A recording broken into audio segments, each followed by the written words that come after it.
Morning, second year commerce. आज हम लोग नया चैप्टर शुरू कर रहे हैं, nationalisation of bank. It is the part 69 lecture. Nationalisation of bank शुरू करें इसके पहले हम लोगों को जान लेना चाहिए, क्योंकि नेशनलाइजेशन का एक बहुत बड़ा पार्ट होता है सोशल कंट्रोल, और ये हर साल बोर्ड एग्जाम में आता ही है। सोशल कंट्रोल और नेशनलाइजेशन ऑफ बैंक एक निश्चित रूप से हर साल किसी चाहे 2 नंबर 4 नंबर या 6 नंबर लॉन्ग में आता है।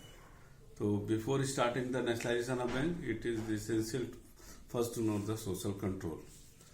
सोशल सामाजिक कंट्रोल हम लोग अगर मैनेजमेंट पढ़े हैं जानते हैं, control is the top level management through which we can a management या top level management can ensure the applicability and relevancy of the planning. क्या प्लानिंग सही तरीके से जा रहा है, जो हम लोगों ने प्लान बनाया उसके हिसाब से काम हो रहा है कि नहीं हो रहा है। अगर नहीं हो रहा है तो उसको सही करना, एक कंट्रोल। अगर इसको दोनों को जोड़ दे तो निकल के आता है सोशल कंट्रोल।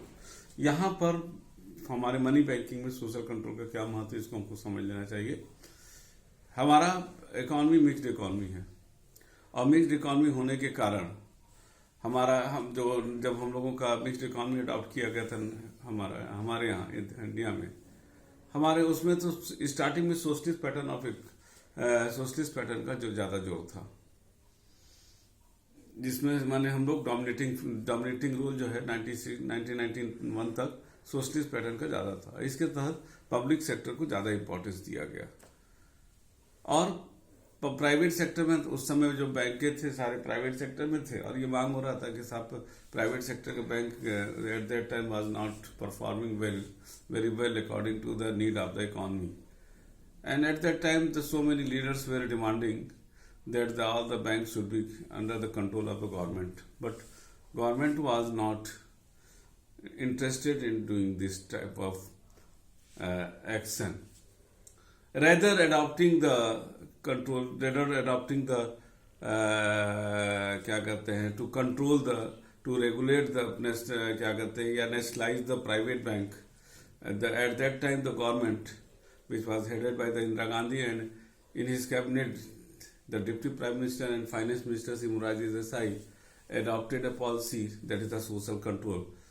सोशल कंट्रोल के तहत उन्होंने कहा कि हमको नेशनलाइजेशन की जरूरत नहीं है, और हम लोग तो एक था इंदिरा गांधी भी चाहती थी कि नेशनलाइजेशन हो जाए, लेकिन इन्होंने कहा चूंकि एक बहुत अहमियत पद पर थे और महत्वपूर्ण व्यक्ति थे, उनकी बात को महत्व दिया गया। उन्होंने कहा कि it will be better at that time, it will be better to adopt the social control policy rather to nationalize the bank. According to the social control policy, the bank implemented the policy that all the banks should formulate a policy so that जो गरीब लोग हैं, the poor people, needy people, वो गरीब तबका उसको भी बैंकों से सुविधाएं मिले। ये इन्होंने कहा बैंकों की ये करना पड़ेगा। देखो, एक चीज हमको बड़ा समझ लेना चाहिए कि कोई भी सरकारी योजना तब तक इम्प्लीमेंट नहीं हो सकती जब तक कि उसमें बैंक सहयोग न दे, क्योंकि सारे योजनाओं में एक फाइनेंस, पैसे का वितरण, लेना देना एक महत्वपूर्ण पार्ट होता है, और बैंक करता है। सरकार योजनाएं लाती है तो लोन उसको बैंक देता है।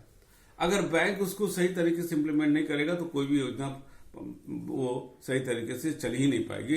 यानी कि the role of the bank at that time and at present time is very essential regarding the development of the company, because the bank finance all the project which was formulated by the government.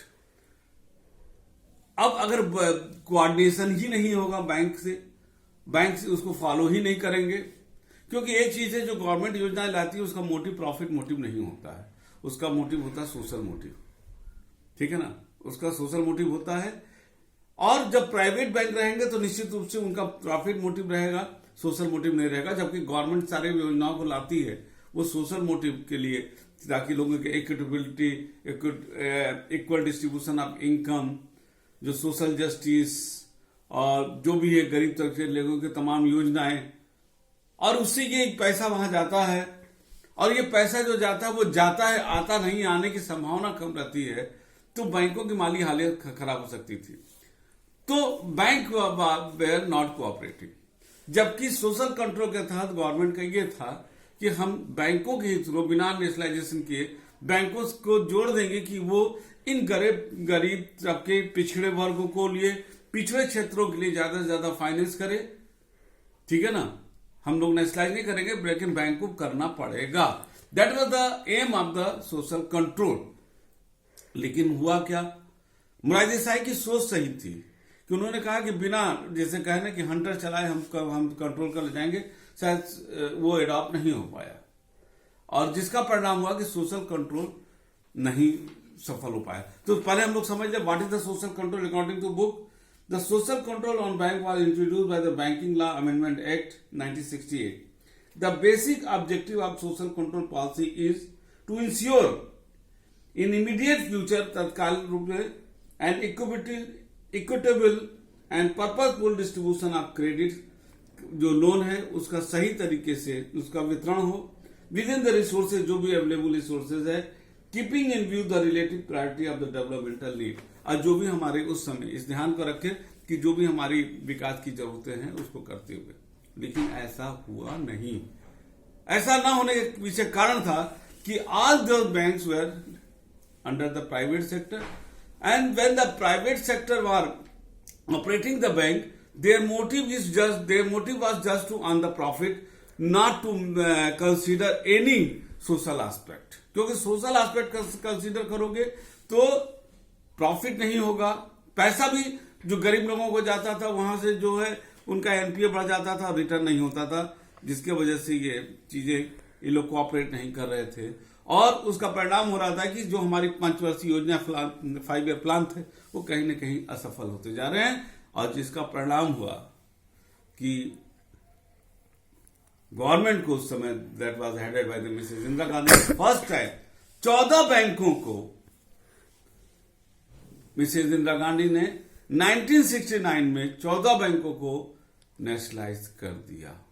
That was the major step. Indira Gandhi as a prime minister, अगर हम लोग उनके बात करते हैं dynamic leader की, तो उसमें बहुत महत्वपूर्ण पार्ट होता है nationalisation of bank. Nationalisation of bank का मतलब होता है कि when the government transfer the ownership and management from the private sector to the government in the hands of the government, माने उनके शेयर को खरीद लेती है मेजर और अपने नियंत्रण में ले लेती है। That is the nationalisation of bank. 14 बैंकों का नेशनलाइजेशन उस समय हुआ और 6 बैंकों का नेशनलाइजेशन 1980 में हुआ। कुल 20 हुए।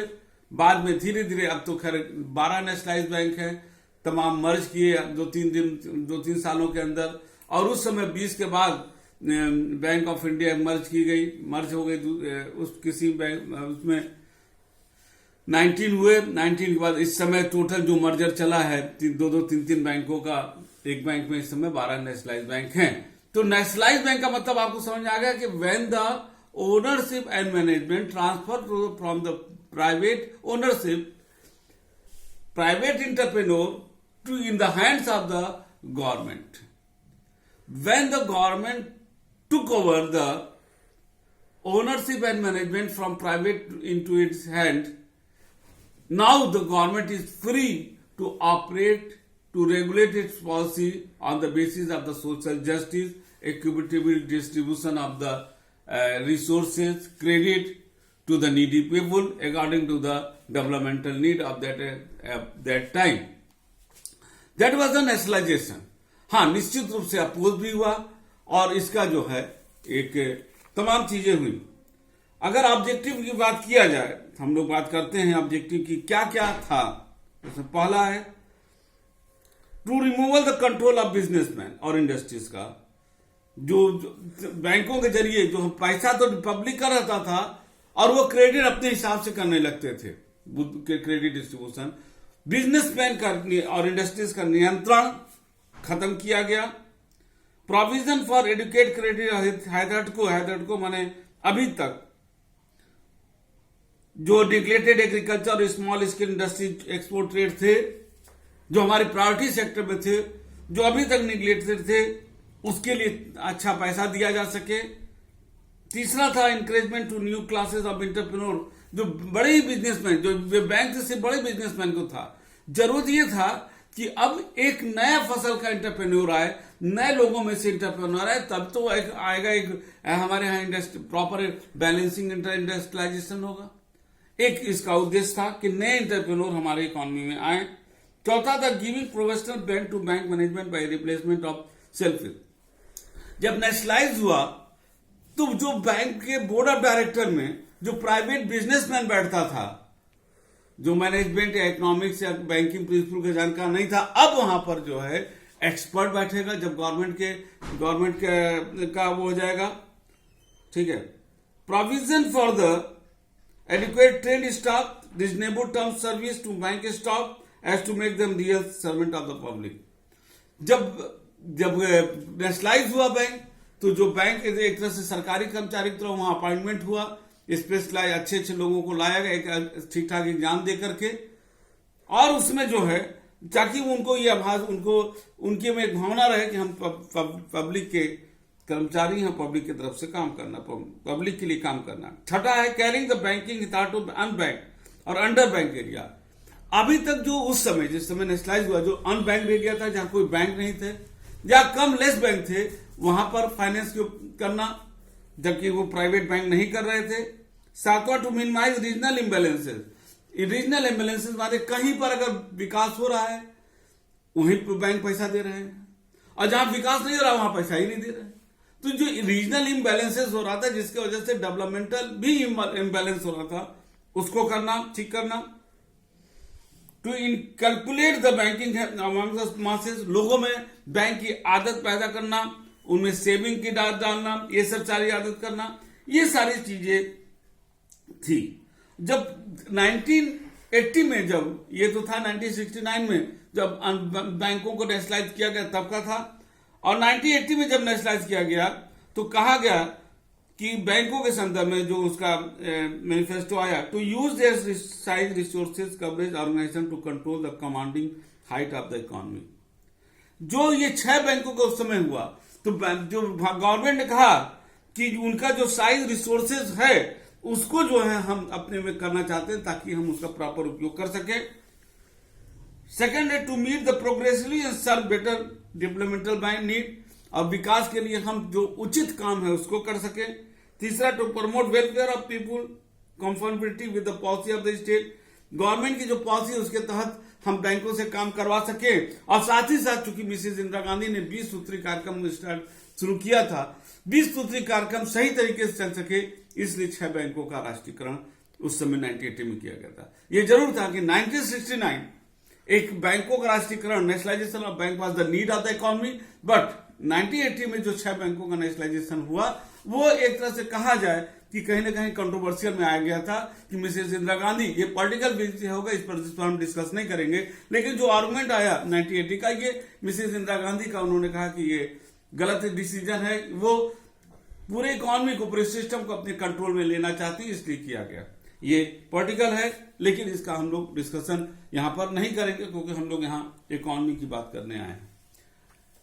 दूसरा, अब अगर चले आर्गुमेंट इन फेवर ऑफ कि क्या जरूरी था, तो उसमें आएगा, पहला है यूटिलाइजेशन ऑफ बैंक क्रेडिट और नेशनल स्टेट। बैंक का जो उधार है उसको हम देश के हित में पैसा लगाएं, यानी कि ऐसे क्षेत्र में लगाएं जिससे देश आने वाले समय में विकास करेगा। ठीक है ना, सिर्फ प्रॉफिट मोटिव पर नहीं। Business fluctuation can be checked. जब प्राइवेट सेक्टर में बैंक था तो जो बिजनेस में जो पैसा था वो पब्लिक से तो डिपॉजिट लेते थे, लेकिन लोन किसको देते थे? इंडस्ट्रीज का बैंक, वो अपने ही लोगों को लोन दे देते थे। तो एक जो चलता था कि बिजनेस में वो पूरा मार्केट को कैप्चर कर लेते थे, वो डिमांड बढ़ रहा है लेकिन सप्लाई को कंट्रोल कर लेते थे, जिसकी वजह से महंगाई आ जाती थी। और ये मार्केट में जो फ्लक्चुएशन अप डाउन चलता था, इसको रोकना, क्योंकि बैंक सरकारी रहेगा तो सरकार प्रॉफिट मोटिव से ज्यादा इकोनॉमी को जोर दोगी, जिसमें कि एक्सेस इन्फ्लेशन और रिसेशन दोनों ही अवॉइड किया जा सके। और तब अगर ये प्राइवेट सेक्टर में होगा तो वो हमेशा डिमांड एंड सप्लाई से खेलते रहेंगे। थर्ड पॉइंट है inter bank cooperation can be ended. अब बैंक क्या था, आपस में सहयोग करने लगे। ठीक है ना, there is a present going on wasteful competition among the Indian bank which benefit no one. If all the bank are nationalized, this use wasteful competition will be automatically, एक कंपटीशन जो बैंकों में था उसको रोकना था, ठीक है।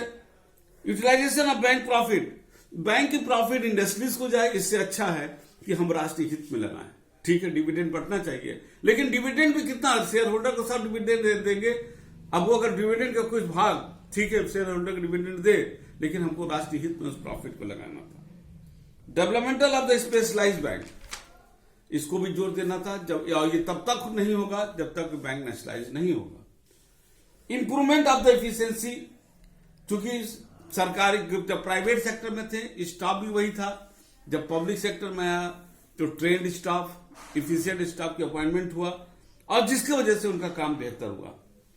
बैलेंस ग्रोथ ऑफ बैंक, अब बैंक उस क्षेत्र वहां पर भी जब खुलने लगा जब पब्लिक सेक्टर में गवर्नमेंट नेशनलाइज की, जहां पर अनबैंक्ड एरिया था, नहीं था, क्योंकि वो प्रॉफिट मोटिव से ज्यादा ये देखना था कि हमको अनबैंक्ड एरिया में जाए ताकि वहां पर विकास हो, वहां पर हम लोन दें।